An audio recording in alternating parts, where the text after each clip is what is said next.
Okie dokes. Can everyone see my screen okay? Just throw me a yes in the chat if you can see that presentation in front of you. Great. Don't think we've got anyone missing over here that I haven't let in. Okay. Rightio, let's jump in and we'll let people catch up as they arrive. So thanks for joining us. We're here today to talk about how grants can be a good growth strategy for your business. But importantly, we want to talk mostly today about the Export Market Development Grant because it's open right now and it closes in a couple of weeks. So there's never been a better time to make it rain money. Do you like my new Canva skills, everybody? Worked hard on those. Okay, so I just want to let you know a little bit about who we are and how we come to be here with you today. So we are strategic growth advisors, really. We provide strategic advice and planning to people, and we help them to access government and other types of funding as well. So today I want to give you some basics, some of the fundamentals that you need to know around grant funding to be successful. And I want to explain in detail the Export Market Development Grant. And I want to give you a pathway for securing funding using the EMDG if that's something that you want to do at the end of this. So let's dive in. For those of you I haven't met, this is me on the left and my little boy, who you probably don't even need to be looking at on the screen because he's right here next to me on the floor today, playing his colouring in at the moment. So that's Archie and I when we were in Fiji last April, and that's our puppy dog Taco. And that's a picture of me swimming in the ocean, which is my favorite thing to do. And the reason why I like sharing the people that I love and the things that I love to do is that grants have been an amazing growth strategy for my business. And I played a game in my business to take a business from 250,000 to 2 million in 2 years using government grants as the key growth strategy. And we're not quite there yet, but we will be there inside 2 years. So June is our cutoff and we're on track to be there in June. And we did that by using a variety of grants. So we stacked our grants together and used a range of different kinds of schemes and grants to help us scope out a project, build a prototype, scale a team, and then market. And that's how we've been able to have this amazing result. So that's why, and I guess the joy in that is that now I get to hang out with these guys more. So I get to spend my time doing the things I love, being with the people I love, and just creating. So I really do feel like I'm living the dream, and it's because of everything I learned around how to scale your business using grants. So I want to give you a bit of basics about grants to start with. Grants, as a general rule, are going to cover you for up to about $1 million of funding. Over $1 million, you're looking at VC or other types of funding.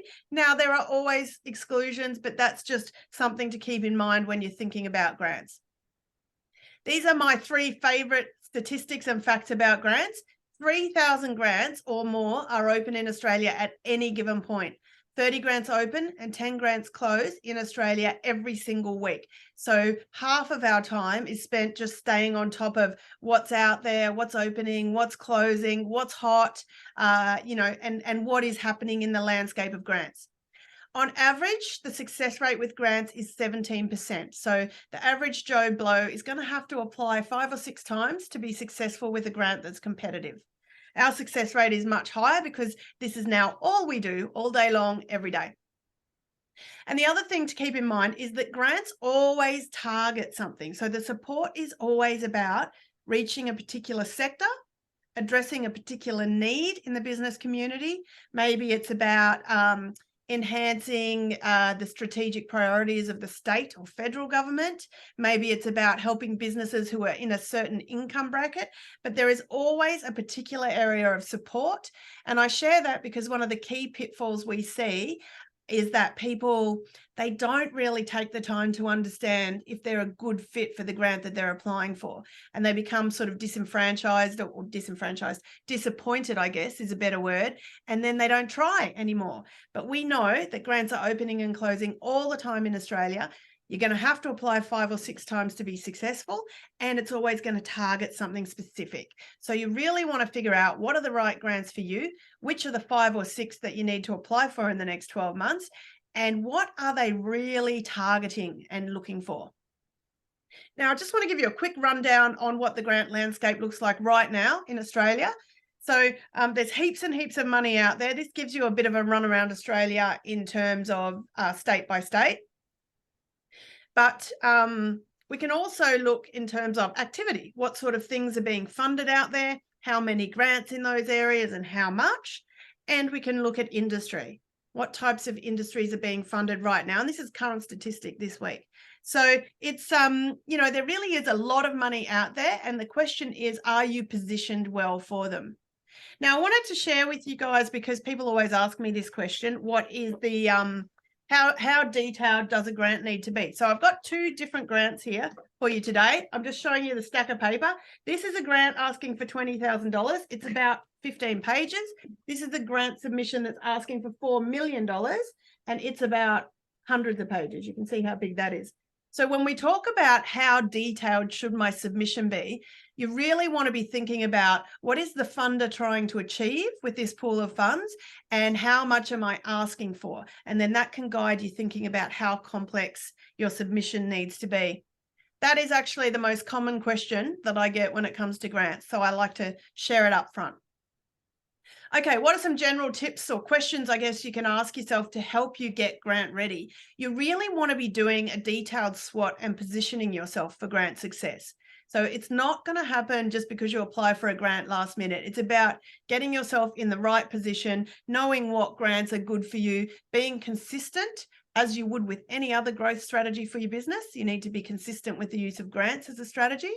And you want to make sure that you are really ready. Have you got all your financials at hand? What are the key things you want to do in the next 12 to 24 months? Have you done a SWOT? Do you understand, you know, where you sit in the market compared to other people? Now, all of those tips and some others are available in our grants guide. So if you don't already have that, please go ahead and download that. There's a couple of these out there. This one is recently updated, and this is our definitive guide to government grants. But if you're a not-for-profit or a community-based organisation, then you can certainly download the Community Grants Guide and have a look through this one as well. Different kettle of fish for community grants. So we have a couple of different grants guides for you there. Now, I want to share with you just a case study about a client of ours that scaled their business using grants just to grow their team, scaled their team, I should say.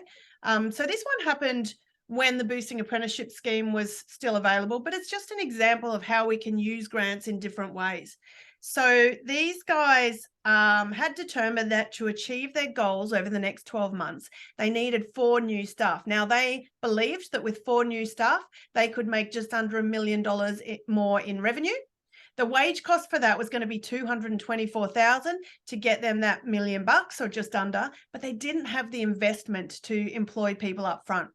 So we used a combination of wage reimbursement schemes for them to claw back $182,000. And that meant that the total adjusted wage cost in the first year for 4 new people was only $42,000 for 4 people. So $10,500 per quarter for 4 new team members. And they did make over $1 million in that year. So it's just an example of ways that we can use different types of grants to get ourselves ready. Now, if you have any questions, please drop them in the chat, because otherwise I'm going to zoom straight on in to the Export Market Development Grant. So Export Market Development Grant is for Australian businesses who either have clients overseas and are marketing, and maybe you want to broaden what you're doing, or maybe you don't have any clients outside Australia just yet, but you'd like to, or you'd like to start marketing for clients outside Australia. So it's really the way that, you know, you can get your business to take off and start exporting. It's administered by Austrade, and it's the Australian government's way of incentivising us to continue to grow. So it's really all about expanding our market share outside Australia. Now, I just want to say up front that it's important to keep in mind that this scheme excludes New Zealand and North Korea. So it's for anywhere else that you might be marketing or want to, that is not New Zealand or North Korea. What does it cover? It covers a range of different activities, including overseas representatives. So you might be paying commissions, affiliate fees. You might have someone engaged in another country to either refer to you, do sales for you, something like that.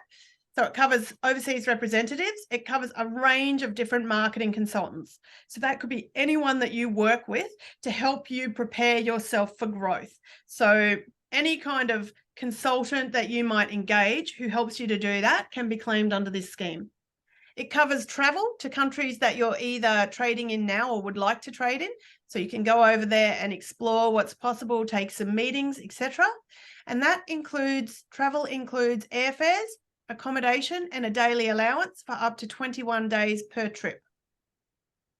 It covers samples. Now, samples could be physical samples. So if you're selling books, it could be books that you post over to potential clients. We have one client who's a winery who's sending wine samples overseas. But if you're in the business of delivering workshops or something like that, then it could involve you traveling over there and running a workshop for someone.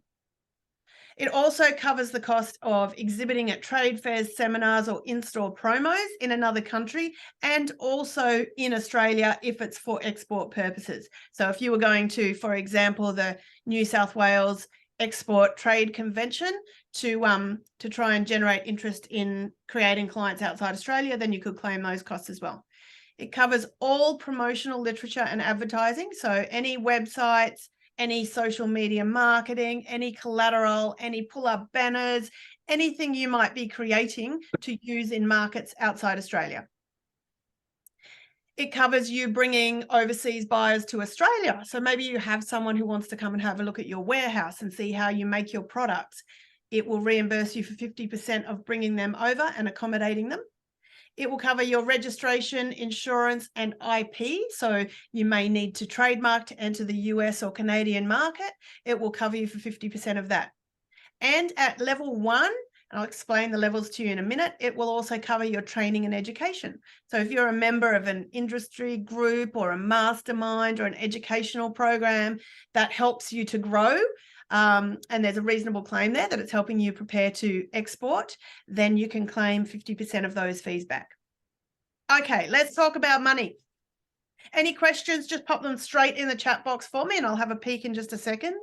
So in terms of how much money you can get, this one is a forward-looking grant. So we apply now before the 14th of April for the next financial year. And then what happens is you spend your money and you claim it back. However, at tier 1, the money is generally, in previous years, has always been deposited straight into your bank account at the beginning of the year. So tier 1 will give you back a maximum of $40,000 if you spend 80 or half of whatever you do spend less than that. And it is for you if you are not yet exporting, but you're interested to find out. Maybe you have some consultants working with you on pricing strategies for other countries. Maybe you have a marketing consultant helping you reshape your website so it's suitable for other countries. Maybe you're investing in an educational program to help you grow. So that's tier 1 cost. Maximum of $40,000 return if you spend 80 or half of whatever is lower than that.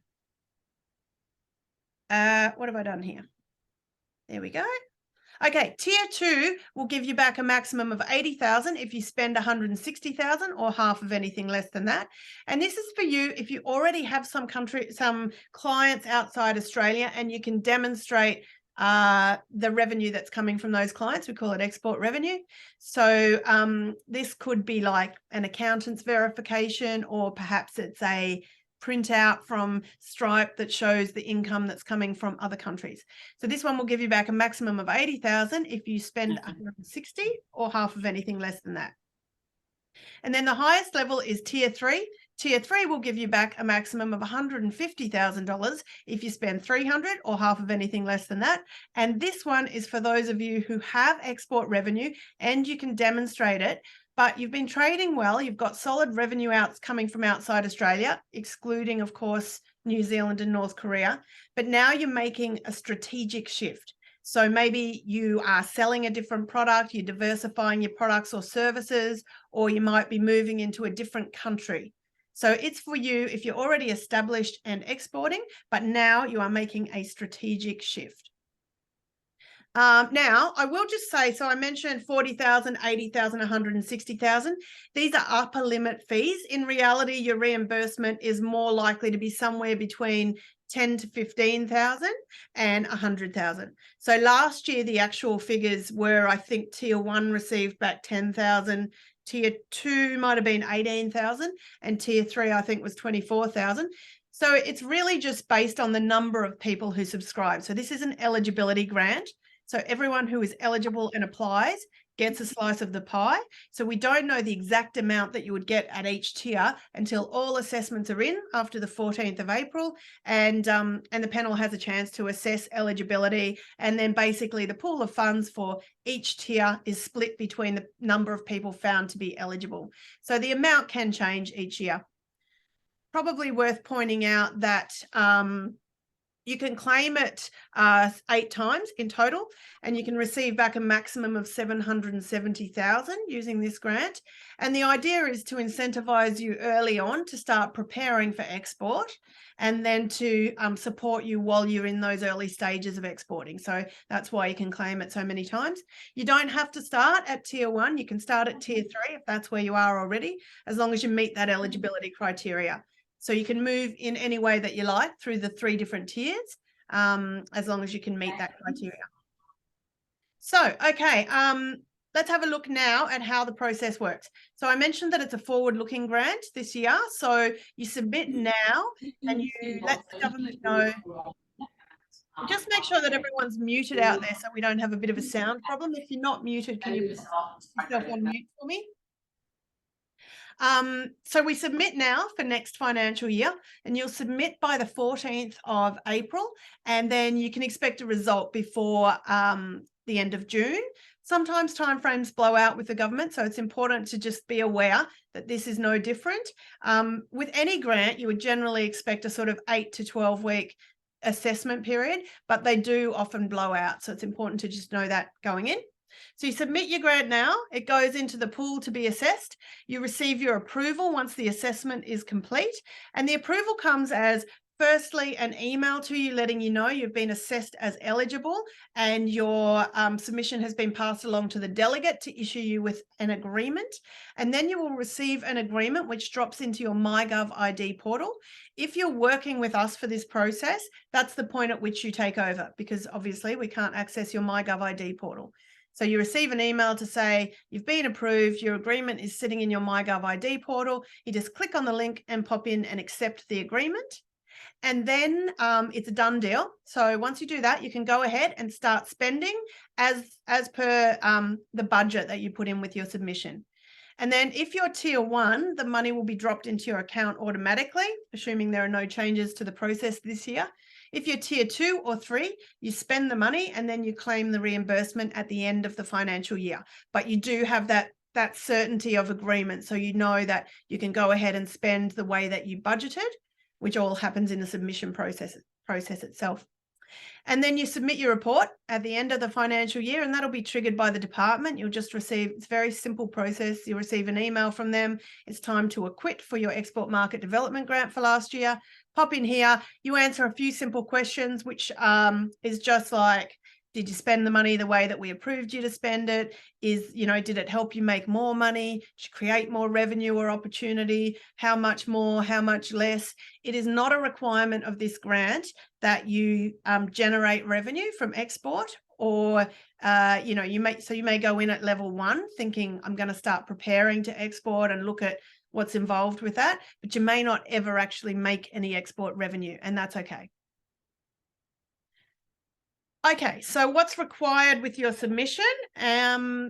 These are the things that you have to provide with your application. So you will need a profit and loss and a balance sheet from the previous financial year. You'll need evidence of export if you're hoping to enter at level 2 or 3. And you will also need a commercialization strategy. So this is a little plan that tells the government, what are we planning to do? Who is our target market? What are we doing that's different? And what's our budget across those 7 activity areas that I explained earlier? If you're working with us for this, then we put this one together for you. And then you also need to provide just a couple of things, just a certification that you are not a tourism business. and also just an authority for us to act on your behalf if you want to work with us. So if you'd like to work with us, we have a special arrangement in place for you for this year. So we offer you a no win, no fee guarantee, and it's based on 10% of whatever we are able to secure for you above $10,000. So we ask you to pay $997 up front, and this is for us to get the submission done for you over the next 2 weeks. And then we will issue you at the time you are notified of success for 10% of whatever the total amount is that we secure for you if it's over $10,000. So that is the arrangement for working with us for this one this year. If you would like us to do that, we do have limited spots because obviously there's only 2 weeks until this happens. So you would need to jump onto that this week and let us know.